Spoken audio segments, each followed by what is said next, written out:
आज की वीडियो बहुत इम्पोर्टेंट, बहुत ज़रूरी और हिलाकर रख देने वाली वीडियो है।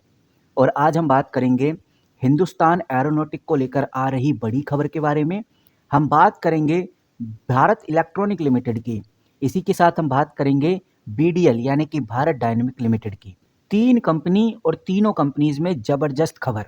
अभी के टाइम पे जो खबरें निकल के सामने आ रही हैं, ये खबर तुमको पूरा क्लियर कर देंगी कि अब आगे Hindustan aeronautic limited, Bharat electronic limited और भारत डायनेमिक लिमिटेड में क्या होने वाला है। हम बात करेंगे ऐसी खबर की जिसमें यूएस के साथ एक बड़ा एग्रीमेंट हुआ है। वो एग्रीमेंट क्या है, कितनी ग्रोथ हो सकती है एचएएल के अंदर, और जानेंगे कि जो डिफेंस मिनिस्टर राजनाथ सिंह हैं वो 10 नवंबर को जो दिल्ली में बड़ी कॉन्फ्रेंस करने जा रहे हैं।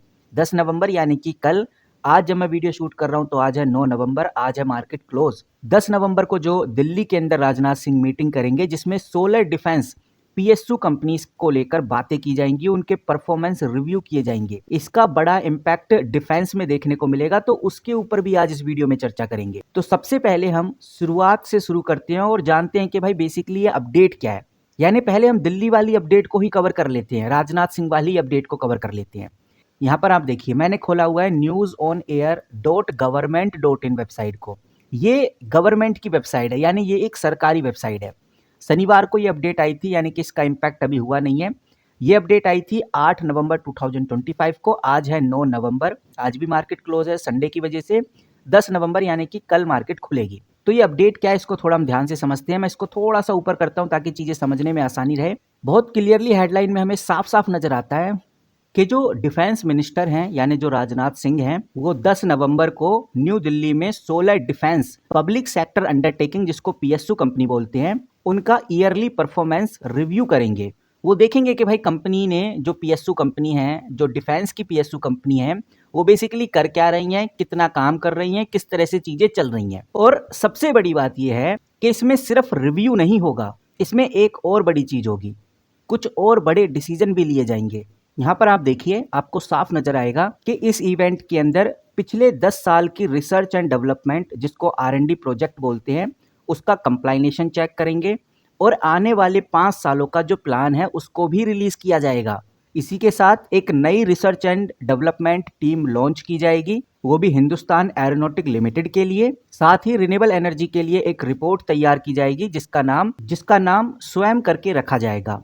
अब इस स्वयं रिपोर्ट के अंदर सोलर डिफेंस कंपनी की एनर्जी इफिशिएंसी चेक की जाएगी और ये पहली बार ऐसा डेटा भी कंपाइल किया जाएगा। बताया जा रहा है कि भाई पिछले 10 सालों में, लगभग 10 साल ओवरऑल कंप्लीट हो गए हैं, पिछले 10 सालों में जो डिफेंस पीएसयू कंपनीज हैं उसके रिसर्च एंड डेवलपमेंट में लगभग 30,000 करोड़ रुपए इन्वेस्ट कर दिए गए हैं। अगले 5 सालों में ये जो इन्वेस्टमेंट है 32,000 करोड़ से भी डबल करने का प्लान है।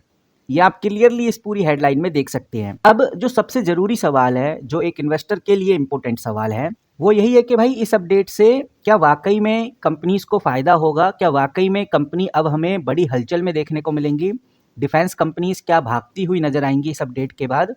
तो यहाँ पर मैं आपको यही बोलना चाहूंगा, जो दिल्ली के अंदर मीटिंग होने जा रही है, राजनाथ सिंह जो मीटिंग अरेंज कर रहे हैं, इसमें दो बड़ी बातें होंगी। एक तो रिसर्च एंड डेवलपमेंट को मैनुअली लॉन्च किया जाएगा, दूसरा रिन्यूएबल एनर्जी के ऊपर एक स्वयं करके रिपोर्ट रिलीज की जाएगी। तो नो डाउट गाइज, ये दोनों बड़ी खबरें डिफेंस कंपनी के लिए पॉजिटिव डेवलपमेंट है। लेकिन इन अपडेट से स्टॉक के अंदर यानी स्टॉक प्राइस में कोई सीधा इम्पैक्ट हमें देखने को नहीं मिलेगा। अगर देखने को भी मिलेगा तो वो बहुत कम होगा, क्योंकि ये जो इनिशिएटिव उठाया गया है ये एक लॉन्ग टर्म इंप्रूवमेंट का इनिशिएटिव है। इससे ऑपरेशनल इफिशिएंसी को दिखाने के लिए ये चीज की गई है। इससे कंपनी की सस्टेनेबल ग्रोथ हमें देखने को मिलेगी, जो कि काफ़ी अच्छा सिग्नल है। एचएएल जैसी डिफेंस कंपनीज में शॉर्ट टर्म में आपको इंटरमीडिएट लेवल के ऊपर तेजी देखने को मिल सकती है, लेकिन कोई बड़ी गारंटी नहीं है। बट ऐसे स्टेप जो सरकार उठाती है, इससे इन्वेस्टर का कॉन्फिडेंस बिल्ड होता है और ये कॉन्फिडेंस धीरे धीरे स्टॉक परफॉर्मेंस को भी सपोर्ट करता है। ये अपडेट एक पॉजिटिव बैकग्राउंड क्रिएट कर रही है, लेकिन ये बात हमें ध्यान में रखकर चलनी चाहिए कि कंपनी में जब तक बड़े कॉन्ट्रैक्ट, बड़े ऑर्डर नहीं आते तब तक कोई बड़ी हलचल देखने को नहीं मिलेगी। तो अगर हम कंक्लूजन पे आए इस खबर की, तो यही है कि एचएएल के लिए कंस्ट्रक्टिव अपडेट है, लेकिन इससे तुरंत तेजी की उम्मीद कम है। स्टॉक में तेजी के लिए बड़ी डील्स, रेवेन्यू ग्रोथ, अनाउंसमेंट, ये सब कुछ ज्यादा महत्वपूर्ण होता है। और जब हम एचएएल की बात कर ही रहे हैं तो अभी एचएएल को लेकर एक और बड़ी खबर आई है। मैं हूं स्क्रीनर पे, मैंने इधर एचएएल लिमिटेड खोला हुआ है, यानी हिंदुस्तान एरोनॉटिक लिमिटेड खोला हुआ है। अगर मैं डॉक्यूमेंट्स के अंदर जाता हूं तो एक दिन हुआ इस अपडेट को आए, बहुत पुरानी अपडेट नहीं है, सिर्फ कल की ही अपडेट है। सिंपली क्लिक करूंगा, ऑफिशियल पीडीएफ खुल जाती है। इस पीडीएफ को बड़ा कर देता हूं ताकि समझने में आसानी रहे, और बहुत क्लियर और साफ साफ शब्दों में इधर लिखा हुआ हमें नजर आता है कि हिंदुस्तान एरोनॉटिक लिमिटेड ने 7 नवंबर 2025 को जनरल इलेक्ट्रिक कंपनी, जो कि यूएसए की बड़ी कंपनी है, उसके साथ एग्रीमेंट साइन किया है। किसका एग्रीमेंट? ये आप इधर नेम चेकआउट करिए, 113 nos of F404 GE IN20 engine का एग्रीमेंट। इस इंजन को कहाँ यूज किया जाएगा? ये आप इधर देखिए, 97 LCA MK1A प्रोग्राम के अंदर ये इंजन कब डिलीवर किए जाएंगे? डिलीवर भी आप देख सकते हैं 2027 से लेकर 2032 के बिटवीन में इसकी डिलीवरी हमें कंप्लीटली देखने को मिल जाएगी। फिलहाल ये जो कॉन्ट्रैक्ट है ये साइन हुआ था सितंबर 2025 को, लेकिन इसकी जो ऑफिशियल अपडेट है हमें 7 नवंबर को देखने को मिल रही है। और इस डील की कीमत लगभग $1 बिलियन की है, जो कि अप्रोक्स 8,870 करोड़ के आसपास होता है। इसका मकसद यही है कि भाई इंडियन एयरफोर्स के लिए जो तेजस MK1 फाइटर जेट है उसकी मैन्युफैक्चरिंग को सपोर्ट किया जाए, उसके अंदर अच्छा इंजन लगाया जाए और उसको लार्ज क्वांटिटी में बिल्ड किया जाए। अब क्वेश्चन फिर से आता है कि भाई क्या इस अपडेट से, पहली वाली अपडेट से तो हमने जाना कि भाई क्या हलचल देखने को मिलेगी एचएएल में, लेकिन क्या इस अपडेट से एचएएल में हलचल देखने को मिलेगी? क्योंकि ये अपडेट 7 नवंबर को आई थी। 7 नवंबर को आने के बाद मार्केट क्लोज हो गई 8 नवंबर को, 9 नवंबर को भी मार्केट क्लोज है, यानी कि आज 10 नवंबर को मार्केट खुलेगी। तो क्या इस अपडेट से हलचल होगी एचएएल के अंदर? तो बिल्कुल गाइज, इस अपडेट के बाद एचएएल के अंदर हमें तेजी देखने के चांसेस काफ़ी हाई हो जाते हैं। यहाँ पर आप देखेंगे तो लास्ट में मार्केट क्लोज होने के बाद हाई हमें देखने को मिला, थोड़ा बहुत स्टॉक ग्रो होता हुआ नजर आया है। और मार्केट में इस तरह के बड़े डिफेंस कॉन्ट्रैक्ट से जनरली स्टॉक की डिमांड बढ़ ही जाती है, प्राइस में तेजी आ ही जाती है। तो इसलिए कह सकते हैं कि भाई कल एक उम्मीद की जा सकती है, खासकर जब जब ओवरऑल मार्केट का सेंटीमेंट पॉजिटिव हो। बट हमें ये बात भी ध्यान रखनी चाहिए, किसी भी कंपनी का जो सेंटीमेंट है वो दूसरे फैक्टर के ऊपर भी इन्फ्लुएंस करता है। इसलिए जरूरी नहीं है कि भाई कंपनी को बड़े कॉन्ट्रैक्ट मिल गए इस वजह से अब कंपनी में बड़ी हलचल होने वाली है। हमें कंपनी के फंडामेंटल्स के ऊपर भी नजर रखनी चाहिए और अपडेट्स के ऊपर भी नजर रखनी चाहिए कि अपडेट पॉजिटिव है या फिर नेगेटिव। नाउ गाइस, चलिए अब बात करते हैं अगली कंपनी यानी कि भारत इलेक्ट्रॉनिक लिमिटेड की। जो BEL है यानी भारत इलेक्ट्रॉनिक लिमिटेड है, ये एक Indian defence public sector company है जो कि मेनली डिफेंस इलेक्ट्रॉनिक प्रोडक्ट बनाती है। ये कंपनी, इसका काम डिफेंस फोर्स के लिए एडवांस कम्युनिकेशन सिस्टम बनाना, रेडार्स बनाना, इलेक्ट्रॉनिक वारफेयर इक्विपमेंट बनाना, सोनर सिस्टम बनाना, मिसाइल सिस्टम्स बनाना और अदर इलेक्ट्रॉनिक डिवाइस डेवलप करना है। इस कंपनी का काम यही है। और जब हम भारत इलेक्ट्रॉनिक लिमिटेड की बात करते हैं तो हमने देखा है कि जो BEL कंपनी है ये पिछले 3 महीनों से 375 से लेकर 425 की रेंज में ही ट्रेड कर रही है। अब अभी के टाइम पे एक बड़ा प्राइस मूवमेंट एक्सपेक्ट भी किया जा रहा है, क्योंकि जो बड़े विश्लेषक हैं वो इस कंपनी के प्राइस टारगेट को 414 से बढ़ाकर 430 तक ले जा रहे हैं। कुछ लोग 600 भी ले जा रहे हैं, लेकिन 600 अनप्रेडिक्टेबल लगता है, अनलॉजिकली लगता है, लेकिन 430 हाँ प्रेडिक्टेबल लगता है। मोतीलाल ओसवाल ने इस कंपनी को बाय की रेटिंग दिया, और मोतीलाल ओसवाल की ही मैं बात कर रहा हूँ जो 600 का टारगेट लेकर चल रहे हैं।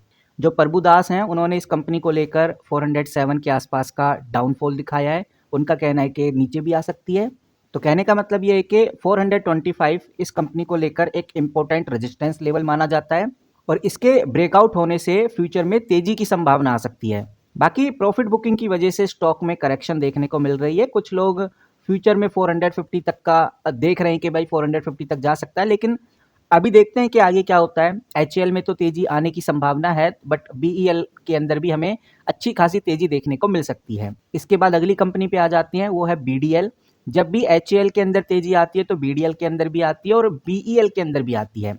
और ये जो BDL कंपनी है ये मिसाइल मेकिंग कंपनी है, और डिफेंस मिनिस्ट्री ने DPSU यानी डिफेंस PSU के लिए जो R&D है उसको बड़ा करने के लिए 32,000 करोड़ का अप्रूवमेंट दिया है, और इसके बारे में हम ऑलरेडी इधर बात कर चुके हैं।